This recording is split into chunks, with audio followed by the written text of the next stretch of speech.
Oke teman-teman, jumpa lagi dengan channel Selat Sunda Berkata. Kali ini saya akan melaporkan situasi dan kondisi cuaca di pelabuhan perairan, khususnya daerah tempat berlabuh di Pelabuhan Bakauheni guys. Memang hari atau malam ini memang cuaca kurang bersahabat, khususnya angin ya teman-teman. Tapi kita berharap ombaknya tidak akan menjadi besar ya, karena tentu akan mengganggu aktivitas saat kapal bongkar dan muat. Mari kita lihat ada Tuan Jarod dan Bang Daniel di Merak. Salam dari Merak. Salam Merak.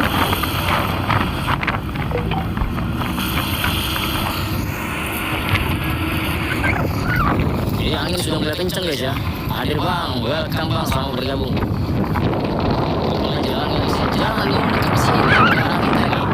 Ini mau sadar dermaga 3 guys. Ini maju kapal yang bukan diem ya. Sama karena malah udah penuh jadi dia iya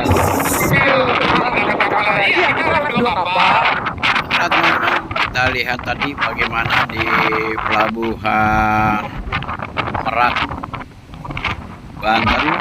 Oke, itulah teman-teman yang dapat saya informasikan dari areal berlabuh kapal-kapal di pelabuhan Bakauheni.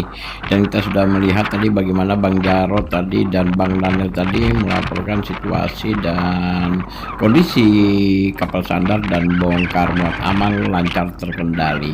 Terima kasih Bang Daniel, terima kasih Bang Jarod, sampai ketemu di lain waktu.